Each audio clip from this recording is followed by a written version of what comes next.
प्रभू येशू ख्रिस्ताच्या मधुर नावात आपणा सर्वांस सलाम. उपासना कार्यक्रमामध्ये आपले हार्दिक स्वागत.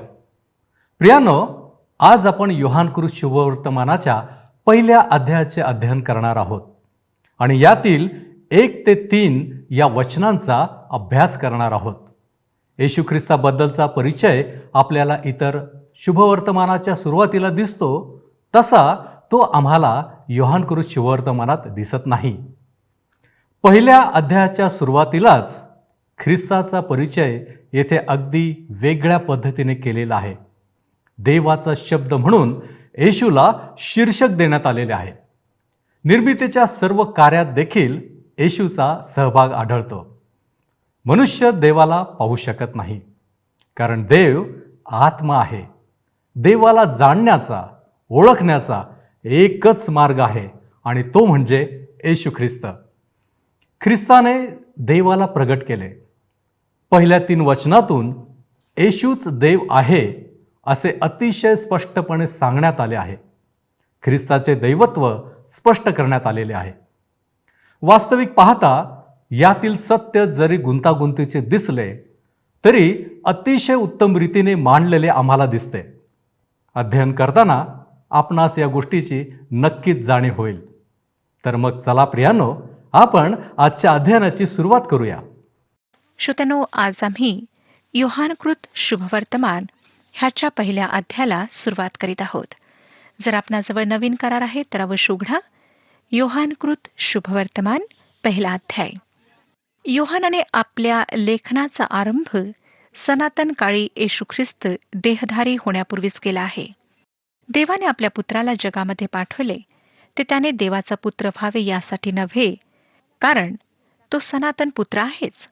त्याकरिता त्याला पुन्हा काही करण्याची गरज नव्हती. पहिला अध्याय आणि पहिलं वचन आम्हाला सांगतं, प्रारंभी शब्द होता आणि शब्द देवासह होता आणि शब्द देव होता. ह्या ठिकाणी आम्हाला दिसतं श्रोत्यानो की येशू ख्रिस्त देहधारी होऊन ह्या पृथ्वीवर येण्यापूर्वी तो काय होता, कुठे होता, त्याविषयी आम्हाला सांगण्यात आलेला आहे. योहानाचे शुभवर्तमान प्रभू येशू ख्रिस्ताचा 3 वैशिष्ट्यपूर्ण विधानांद्वारे आम्हाला परिचय करून देते. प्रारंभी शब्द होता, दुसरे विधान शब्द देवासह होता आणि तिसरे विधान शब्द देव होता. शब्द प्रभू येशू ख्रिस्ताला देण्यात आलेले एक फार उच्च आणि गूढ असे शीर्षक आहे. ह्याचा अचूक अर्थ लावणे सोपे नाही. अर्थातच प्रभू येशू ख्रिस्त ग्रीक तत्वज्ञानातील लोगास नाही, तर इब्री शास्त्रातील मेम्रा आहे. जुन्या करारात शब्द किती महत्वाचा होता हे लक्षात घ्या. उदाहरणार्थ श्रोत्यानो, यहुदी लोक यहोवा हे नाव कधीच उच्चारत नसत. त्यांच्याकरिता हा शब्द इतका पवित्र होता की त्याचा उपयोग ते मुळीच करीत नसत. परंतु हाच आहे जो शब्द आहे व त्याच्याविषयी जुन्या करारात जे काही सांगण्यात आले आहे ते सर्व तो आपल्या भोवती गोळा करीत आहे. ह्या ठिकाणी त्याला प्रारंभी जो होता असे सादर करण्यात आले आहे. ह्या प्रारंभावर उत्पत्तीमधील पहिल्या शब्दाची तारीख आहे. उत्पत्तीच्या पुस्तकात पहिल्या अध्यायात आम्ही वाचतो श्रोत्यानो, पहिल्या वचनात की प्रारंभी देवाने आकाश व पृथ्वी उत्पन्न केली. ह्या प्रारंभावर तारीख टाकल्या जाऊ शकते. जरी माझा हा मुळीच विश्वास नाही श्रोत्यानो की कोणी ह्याची अचूक तारीख सांगू शकेल. बहुधा अनेक अब्ज वर्षे ह्यामध्ये गेले असतील. लक्षात घ्या की तुम्ही व मी अनंतातील परमेश्वराविषयी अभ्यासत आहोत. त्याच्याविषयी आम्ही माहिती प्राप्त करून घेत आहोत. जेव्हा आपण निर्मितीच्या अगदी सुरुवातीकडे वापस जाता तेव्हा तो आपणाला तेथे आढळतो आणि अगदी अशाच प्रकारे प्रारंभी शब्द होता हे शब्द वापरण्यात आले आहेत. लक्षात घ्या की शब्द आहे असे म्हटलेले नाही, परंतु शब्द होता असे म्हटले आहे. आता प्रश्न हा उपस्थित होतो की कशाचा प्रारंभ? आपणाला जितके मागे जाता येईल तितके आपण मागे जाऊ शकता. पवित्र शास्त्र बायबल आम्हाला सांगते की प्रारंभी देवाने आकाश व पृथ्वी निर्माण केले. काही ह्याद्वारे देवाची सुरुवात किंवा देवाचा प्रारंभ झाला? नाही श्रोत्यानो. आपण मागे जात जा. अरब, खरब, नील, पद्य, शंख, अनेको वर्षे तो तेथे उपस्थित होता. तो तेथे अस्तित्वात होता. त्या अनंतातून तो आम्हास भेटण्यास आला. त्याचा प्रारंभ झाला नाही. त्याला कुठलाच प्रारंभ नाही. आम्हाला वचन सांगतं की प्रारंभी शब्द होता. आपण म्हणाल की कोठे ना कोठेतरी सुरुवात तर व्हायलाच हवी. ठीक आहे. जेथे आपण सुरुवात कराल तेथे तो तुम्हाला भेटण्याकरिता अस्तित्वात असेल. त्या ठिकाणी तो उपस्थित असेल. तो आधीच भूतकाळ आहे. 3 शब्द ह्या ठिकाणी आम्हाला वाचायला मिळतात. प्रारंभी शब्द होता आणि मूळ भाषेत 5 शब्द आहेत. आणि ह्या पृथ्वीवर असा कोणीही नाही जो ह्याची तारीख निश्चित करू शकेल किंवा तो ह्याविषयी समजू शकेल. हे पहिले फार महत्वाचे असे विधान ह्या ठिकाणी योहान मांडत आहे. आता दुसरे जे विधान आहे ते आहे आणि शब्द देवासह होता. ह्याद्वारे हे अगदी चांगल्या प्रकारे स्पष्ट करण्यात आले आहे की तो पिता परमेश्वरापासून अगदी वेगळा आणि अलग आहे. त्याला आपण पिता परमेश्वर म्हणून ओळखू शकत नाही, कारण ह्या ठिकाणी स्पष्टपणे लिहिलेलं आहे की तो देवासह होता. मग आपणापैकी कोणी म्हणेल की जर तो देवासह आहे तर मग तो देव नाही. देव त्याच्यापासून वेगळा आहे. तिसरी विधान आम्हाला सरळ सांगते श्रोत्यानो, स्पष्टपणे सांगते आणि शब्द देव होता. ही अगदी स्पष्ट आणि एक जोरदार अशी घोषणा आहे की प्रभू येशू ख्रिस्त परमेश्वर आहे. ग्रीक भाषेमध्ये हे अगदी योग्य प्रकारे मांडण्यात आले आहे, कारण त्यात महत्वाच्या शब्दाला वाक्याच्या सुरुवातीला मांडण्यात येते. आपण ख्रिस्ताच्या देवत्वाला दुरावू शकत नाही. 14व्या वचनात 3 विधाने आम्हाला वाचायला मिळतात. वाचूया श्रोत्यानो, 14वं वचन, पहिला अध्याय, 14वं वचन. शब्द देही झाला आणि त्याने आम्हामध्ये वस्ती केली आणि आम्ही त्याचे गौरव पाहिले. ते पित्यापासून आलेल्या एकुलत्या एकाचे गौरव असावे असे अनुग्रह व सत्य ह्यांनी परिपूर्ण होते. ह्या ठिकाणी सुद्धा 3 विधाने आहेत. एक तर शब्द देही झाला, दुसरे त्याने आम्हामध्ये वस्ती केली, तिसरे तो अनुग्रह व सत्य ह्यांनी परिपूर्ण होता. पहिल्या वचनात ग्रीक तत्ववेत्ता आमच्या सोबत सहमत राहिला असता, पण ह्या ठिकाणी मात्र तो आमच्या सोबत सहमत राहणार नाही, तो आम्हाला सोडून जाईल. ह्या ठिकाणी सांगण्यात आलेलं आहे की शब्द देही झाला. ह्याच्याशी कधीच ग्रीक तत्ववेत्ता सहमत होणार नाही. येथे तो अनंतातून आला, पण तो बेथलेम ह्या ठिकाणी एका बाळाच्या रूपात जन्माला आला. त्याविषयी योहान एक शब्द सुद्धा आपल्या शुभवर्तमानात लिहित नाही. ह्याचे कारण आपल्याला माहीत का? तो अशाविषयी बोलत आहे श्रोत्यानो, जो बेथलेमसाठी फार विशाल आहे, फार भव्य आहे. अनंतातून शब्द देही झाला, त्याने आम्हामध्ये वस्ती केली. पहिला अध्याय 14व्या वचनामध्ये हे दुसरे विधान आम्हाला वाचायला मिळते. आता वस्ती हा शब्द स्क्युनो ह्या शब्दातून निघाला आहे. ह्याचा अर्थ त्याने आपला तंबू आम्हामध्ये येऊन उभा केला. ज्या शरीरात आम्ही राहतो ते शरीर एक तंबू आहे. प्रेषित पौलाने जेव्हा तो करिन्थकरास दुसरे पत्र 5वा अध्याय आणि पहिल्या वचनामध्ये लिहितो, कारण आम्हाला ठाऊक आहे की आमचे पृथ्वीवरील मंडपरूपी गृह मोडून टाकण्यात आले, तर देवाने आम्हासाठी सिद्ध करून ठेवलेले आमचे निवासस्थान स्वर्गात आहे. तेव्हा पौलाच्या मनात अशीच कल्पना होती. ह्या ज्या घरात आम्ही राहत आहोत श्रोत्यानो, ते निवासस्थान आहे, तंबू आहे, जो कधीही मोडून टाकला जाऊ शकतो. अनंत परमेश्वराने मानव देह धारण केला आणि त्याने आम्हामध्ये वस्ती केली. आता तिसरे जे विधान आहे ते आहे तो अनुग्रह व सत्य ह्यांनी परिपूर्ण होता. मी ह्या ठिकाणी निश्चितच प्रश्न करू शकते की जर तो देह रूपाने आला तर मग निश्चितच त्याने स्वतःला सीमित केले. योहान म्हणतो, 1 मिनिट थांबा. तो अनुग्रह व सत्य ह्यांनी पूर्ण होता. पूर्ण म्हणजे श्रोत्यानो की त्यापेक्षा आम्ही अधिक काहीच अपेक्षू शकत नाही.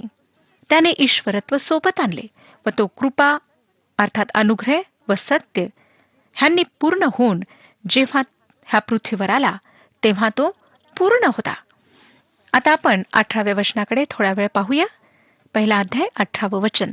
देवाला कोणीही कधीच पाहिले नाही. जो एकुलता एक जन्मलेला देवपित्याच्या उराशी असतो त्याने त्याला प्रगट केले आहे.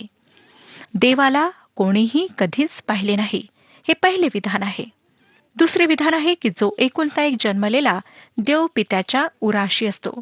आणि तिसरे विधान की त्याने त्याला प्रगट केले आहे. पहिल्या विधानाकडे लक्ष देऊया. देवाला कोणीही कधीच पाहिले नाही. का? योहान ह्याचे स्पष्टीकरण ह्या शुभवर्तमानात देतो. प्रभू येशू जेव्हा विहिरीवर पाणी भरण्यास आलेल्या स्त्रीला सांगत होता की परमेश्वर आत्मा आहे आणि त्याच्या उपासकांनी त्याची उपासना आत्म्याने आणि खरीपणाने करायला हवी, त्यावेळेला तो हेच सांगत होता की देवाला कोणीही कधीच पाहिले नाही, कारण परमेश्वर आत्मा आहे. मग जुन्या करारात तो प्रगट झाला, त्याने लोकांना दर्शन दिले, त्याविषयी काय? निश्चितच आपण असा प्रश्न विचाराल. श्रोत्यानो, परमेश्वराने स्वतःला मानवासमोर दृश्य स्वरूपात कधीच प्रगट केले नाही. मग प्रश्न हा उठतो की त्या लोकांनी जे काही पाहिले ते काय पाहिले? आपण स्वतः तो वृत्तांत वाचा. उदाहरणार्थ, याकोबाने म्हटले की त्याने देवाला पाहिले, परंतु त्याने देवाच्या दूताला पाहिले, ज्याने त्याच्याशी कुस्ती केली. त्याने देवाला पाहिले नाही, कारण परमेश्वर अर्थात देव आत्मा आहे. देवाला कोणीही कधीच पाहिले नाही. दुसरे विधान आहे, एकुलत्या एक पुत्राने त्याला प्रगट केले. प्रभू येशू देवाच्या मस्तकातून त्याची बुद्धिमत्ता प्रगट करण्याकरिता ह्या पृथ्वीवर आला नाही, किंवा तो त्याच्या पायातून मानवाचा सेवक होण्याकरिता आला नाही. काय आपण कधी लक्षात घेतले का की जरी आम्ही त्याच्या सेवकपणाविषयी बोलतो तरी त्याने कधी कोणाचे जोडे चमकवले? त्याने कधी कोणाची चाकरी केली नाही. त्याने म्हटले, मी स्वर्गातून माझी इच्छा नाही तर पित्याची इच्छा ज्याने मला पाठविले ती पूर्ण करण्याकरिता आलो आहे. येशू देवाचा सेवक होता. तो त्याची सेवा करण्याकरिता आला आणि पित्याची सेवा करताना त्याने मानवाची सुद्धा सेवा केली. तो डोक्यातून नाही, पावलातून नाही, तर देवाच्या उराशी असलेल्या आपल्या त्या निश्चित स्थळातून आला. तो देवाच्या अंतःकरणाला प्रगट करण्याकरिता आला. तो देवाचा एकुलता एक पुत्र होता, जो देवाच्या उराशी होता. तिसऱ्या विधानाद्वारे 18वे वचन पूर्ण होते. त्याने त्याला प्रगट केले. ह्यासाठी ग्रीक शब्द आहे एक्सॅजेसॅटो. एगो म्हणजे काढणे आणि एक्स म्हणजे बाहेर. म्हणजेच येशू ख्रिस्ताने देवाला उघडपणे बाहेर मानवासमोर प्रगट केले. त्याने दाखवले. काय आपण ह्यापेक्षा अधिक महान गोष्टीची कल्पना करू शकता? श्रोत्यांनो, लक्षात घ्या की प्रभू येशू ख्रिस्त अनंतातून बाहेर आला. ह्या सृष्टीचा निर्माण करता, सर्व गोष्टींचा सृजनहार. त्याने मानव देह धारण केला व देवाला उघडपणे प्रगट केले, जेणेकरून मानवाने त्याला ओळखावे, मानवाने त्याला जाणून घ्यावे. श्रोत्यांनो, ह्या जगात देवाला जाणण्याचा, ओळखण्याचा, त्याच्याशी संबंध स्थापित करण्याचा एकच मार्ग आहे, आणि तो म्हणजे प्रभू येशू ख्रिस्त. प्रभू येशू ख्रिस्त देवाला प्रगट करण्याकरिता आला, कारण तो परमेश्वर आहे. पहिले वचन 3 वेगवेगळ्या समूहामध्ये आपण ठेवूया आणि पाहूया की आम्हाला काय मिळतं. प्रारंभी शब्द होता, शब्द देही झाला आणि देवाला कोणीही कधीही पाहिले नाही. आपण देवाला पाहू शकत नाही, कारण देव आत्मा आहे. त्याला देह धारण करावा लागला. आम्ही त्याला जाणावे म्हणून त्याला आमच्याप्रमाणे व्हावे लागले. त्याला समजण्यासाठी आम्ही वर त्याच्याजवळ जाऊ शकत नाही. म्हणून जेथे आम्ही आहोत तेथे त्याला आमच्याकडे यावे लागले. आता श्रोत्यांनो, दुसरे जे विधान आहे पहिल्या वचनातील, ते बाकीच्या 3 समूहातील प्रत्येकात आपण ठेवूया. शब्द देवासह होता, त्याने आम्हामध्ये वस्ती केली. एकुलता एक जन्मलेला देव पित्याच्या उराशी असतो. ह्याकडे एक क्षण आपण लक्ष देऊया. स्वर्गदूत त्याच्या समोर दंडवत घालतात. तो देवासह होता, देवासम होता. प्रेषित पौलाने त्याच्याविषयी काय लिहिले पहा. देवाच्या स्वरूपाचा असूनही देवाच्या बरोबरीचे असणे हा लाभ आहे असे त्याने मानले नाही. परमेश्वर बनण्याकरिता प्रभू येशू ख्रिस्ताला एखाद्या शाळेत जावे लागले नाही. त्यासाठी त्याने काही परिश्रम केले नाहीत किंवा त्याने एखादी पदवी प्राप्त केली नाही. तो परमेश्वर होता. कोणीही त्याची जागा घेऊ शकले नाही. त्याने मानव देह धारण करून बेथलेम ह्या ठिकाणी जन्म घेतला. नासरेतमध्ये तो 30 वर्षेपर्यंत राहिला. त्या ठिकाणी तो वाढला. त्याने सुताराचे काम केले. का श्रोत्यानो? जेणेकरून तुम्हाला व मला देवाची ओळख पटावी. अशाच प्रकारे आम्ही त्याला जाणू शकतो. फक्त प्रभू येशूनेच देवाला आमच्या समोर प्रगट केले. आता पहिल्या वचनातील जे तिसरे विधान आहे ते बाकीच्या समूहात आपण टाकूया. शब्द देव होता. आम्ही त्याचे गौरव पाहिले. ते पित्यापासून आलेल्या एकुलत्या एकाचे गौरव असावे असे, आणि त्याने त्याला प्रगट केले. श्रोत्यानो, जेव्हा तो ह्या पृथ्वीवर होता तेव्हा सुद्धा तो परमेश्वर होता. अनुग्रह व सत्य ह्यांनी परिपूर्ण होता आणि प्रभू येशू ख्रिस्ताने परमेश्वराला प्रगट केले. आपण अजूनही काही पाहावे अशी माझी इच्छा आहे. मला आपणाला एक प्रश्न विचारू द्या की आपण ह्या विश्वाला कसे विभाजित करता? वेळ, अंतरिक्ष आणि जड वस्तू. काय ह्या व्यतिरिक्त चौथ्याचा आपण विचार करू शकता? विलक्षण गोष्ट म्हणजे श्रोत्यानो, जे काही ह्या विश्वात आहे ते ह्या तिघांमध्ये सम्मिलित आहे. अर्थात वेळ, अंतरिक्ष आणि जड वस्तू अर्थात भौतिक वस्तू. वेळेला आम्ही 3 काळामध्ये विभागू शकतो. एकतर भूतकाळ, वर्तमान काळ आणि भविष्यकाळ. अंतरिक्षाला आम्ही 3 भागामध्ये विभागू शकतो. एकतर लांबी, रुंदी आणि उंची. काय ह्या व्यतिरिक्त दुसरी बाजू आपण विचारात आणू शकता? आता जड वस्तू किंवा भौतिक वस्तू ह्यांना आम्ही 3 मध्ये विभागू शकतो. एक शक्ती, दुसरी गती आणि तिसरे तत्वज्ञान. ज्या विश्वात आम्ही राहतो ना श्रोत्यानो, त्यावर त्रिऐक्याचे चिन्ह आहे. आता ह्या निरीक्षणात त्याचे देहरूपात येणे कशा प्रकारे जुळले आहे ते आपण पहा. पहिले वचन आम्हाला सांगते की प्रारंभी शब्द होता, शब्द देवासह होता. ही वेळ आहे. अंतरिक्ष शब्द देही झाला. आता तो कुठे आला? अंतरिक्षात आला, बेथलेमात आला. भौतिकदृष्ट्या अगदी लहानशी जागा. खरे पाहता ही पृथ्वी त्याच्यासाठी एक अति लहान जागा होती व त्याने आम्हामध्ये येऊन वस्ती केली. त्याने परमेश्वराचे गौरव प्रकट केले, जे अनुग्रह व सत्य ह्यांनी परिपूर्ण होते. भौतिक वस्तूविषयी पाहूया. देवाला कोणीही कधीही पाहिले नाही. जो एकुलता एक जन्मलेला देव पित्याच्या उराशी असतो त्याने त्याला प्रगट केले. कारण श्रोत्यानो, तो एक जड वस्तू झाला, मानव झाला. त्याने मानवी रूप धारण केले. त्यामुळे मानव त्याला पाहू शकला आणि परमेश्वराला त्याच्याद्वारे जाणून घेऊ शकला. हे देहरूपाचे वेळ, अंतरिक्ष व जड वस्तू होय. आता ह्यांना आपण प्रत्येक 3 विभागामध्ये विभागूया. भूतकाळ प्रारंभी शब्द होता. वर्तमान काळ शब्द देही झाला आमच्या दिवसांमध्ये.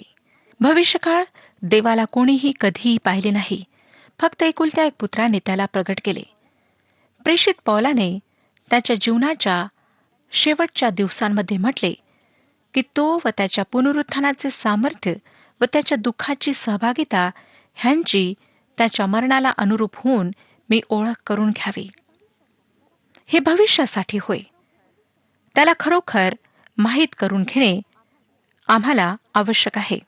परंतु श्रोत्यानो, आज आम्ही त्याला पूर्णपणे माहीत करून घेऊ शकत नाही. त्याला अगदी अल्प प्रमाणात आज आम्ही जाणतो, कारण आम्ही मर्त्य आहोत. परंतु आम्ही एक दिवस त्याला पूर्णपणे जाणून घेऊ. आता अंतरिक्षाकडे पहा, ज्याला लांबी, रुंदी व उंचीमध्ये विभागण्यात आले आहे. लांबी प्रारंभी शब्द होता. रुंदी तो ह्या पृथ्वीवर देहरूपाने आला. उंची कोणीही कधीही देवाला पाहिले नाही. फक्त जो एकुलता एक जन्मलेला देवपित्याच्या उराशी असतो त्याने त्याला प्रगट केले. श्रोत्यानो, तो त्या उंचीवरून आमच्याकरिता ह्या पृथ्वीवर परमेश्वराला प्रगट करण्याकरिता आला. आता आपण जड वस्तूची विभागणी पाहूया. गती, शक्ती आणि तत्वज्ञान. शक्ती काय आहे? प्रारंभी शब्द होता आणि शब्द देवासह होता. ही शक्ती आहे. श्रोत्यानो, हे विश्व कशा प्रकारे अस्तित्वात आले? परमेश्वर बोलला आणि प्रत्येक वस्तू, प्रत्येक प्राणी, मानव प्राणी, आकाश, सूर्य, ग्रह, चंद्र, तारे हे सर्व काही अस्तित्वात आले. जेव्हा परमेश्वर बोलला, जेव्हा शब्द बोलला, तेव्हा जी शक्ती आहे ती जड वस्तूमध्ये परिवर्तित झाली. ह्याविषयी आम्ही बरेच काही पाहू शकतो, परंतु वेळेअभावी श्रोत्यानो आम्ही ह्यावर अधिक विचार करू शकणार नाही. परंतु हे लक्षात घ्या की प्रारंभी शब्द होता आणि शब्द देवासह होता. शब्द परमेश्वर होता. आता आपण गतीकडे पाहूया. शब्द देही झाला. तो स्वर्गातून आपल्या पूर्ण गौरवामध्ये ह्या पृथ्वीवर आमच्याकरिता आला. नंतर तत्वज्ञान. ह्या जगाचे जे सर्वात मोठे तत्वज्ञान आहे ते आहे प्रभू येशू ख्रिस्त. परमेश्वराचे मानवी देहामध्ये ह्या पृथ्वीवर येणे एक फार मोठी विलक्षण गोष्ट आहे आणि ह्याच्या तुलनेमध्ये ह्या जगात दुसरे काहीच नाही. श्रोत्यानो, मला खात्री आहे की ह्या ज्या गोष्टी मी आपणाकरिता मांडल्यात त्या आपणाला कळलेल्या आहेत. योहानाचे शुभवर्तमान 1 अध्याय 1 वचन, 14 वचन आणि 18 वचन ही तिन्ही वचने इमारतीचे फार मोठे दगड आहेत, मजबूत दगड आहेत. आता ह्यांना एकत्रित बांधून ठेवणाऱ्या सिमेंटला आम्ही पाहणार आहोत. 3 वचन सांगतं, सर्व काही त्याच्याद्वारे झाले आणि जे काही झाले ते त्याच्या वाचून झाले नाही. प्रभू येशू ख्रिस्त निर्माण करता आहे. तो बेथलेमात येण्यापूर्वी अस्तित्वात होता. इतकेच नाही तर ज्याचा उपयोग करून मानवाने बेथलेमाची उभारणी केली त्या सर्व वस्तूंची आणि विश्वातल्या प्रत्येक वस्तूची निर्मिती केली, प्रत्येक मानवाची निर्मिती केली. सर्व काही त्याच्याद्वारे निर्माण झाले. तोच निर्मितीचे साधन आहे. त्याच्याशिवाय काहीच अस्तित्वात आले नाही. मला खात्री आहे श्रोत्यानो की परमेश्वर आपणाशी बोललेला आहे. परमेश्वर आपणा सर्वांस आशीर्वाद देऊ. प्रभूची स्तुती असो. प्रियानो, माझी खात्री आहे की आजचे अध्ययन आपणास आवडले असेल. अतिशय महत्त्वपूर्ण गोष्टींचा उल्लेख आज आपण पाहिलेला आहे. परमेश्वराचे अस्तित्व आणि संपूर्ण विश्वाच्या निर्मितीतील मनुष्याचे स्थान याचा जर आपण विचार केला तर नक्कीच मनुष्याची खरी पातळी समजून येईल. स्तोत्रकर्ता म्हणतो ते उगीचच नाही. स्तोत्र 8 आणि वचन 4 मध्ये तो म्हणतो, मर्त्य मनुष्य तो काय की तू त्याची आठवण करावी, मानव तो काय की तू त्याला दर्शन द्यावे. ख्रिस्ताच्या द्वारे देवाला प्रगट करण्यात आले आहे. होय प्रियानो, ख्रिस्त आमच्यासाठी मार्ग आहे, सत्य आहे आणि जीवनही आहे. ख्रिस्तच आमची ओळख परमेश्वर पित्याबरोबर करून देतो. तोच सर्व काही आहे. काय येशू आमच्या जीवनात कार्यरत आहे? देव करो आणि त्याची कृपा तुम्हाला प्राप्त हो. आपण प्रार्थना करूया. प्रभूजी, आम्ही तुझ्या चरणापाशी आलेलो आहोत. तुझ्या वचनांच्या द्वारे तू आमची भेट घेतलेली आहेस. तुझ्या वचनातून आणि त्या मार्गदर्शनाच्या द्वारे प्रभूजी या सर्व गोष्टी तू आमच्या समोर ठेवलेल्या आहेत. आम्ही तुझे आभारी आहोत. या गोष्टी कळण्यासाठी तू आमचे अंतःकरण उघड. प्रभूजी, तू आमच्याशी बोल आणि खऱ्या अर्थानं आम्ही हे नेहमी लक्षात ठेवावं की मर्त मनुष्य तो काय की तू त्याची आठवण करावी.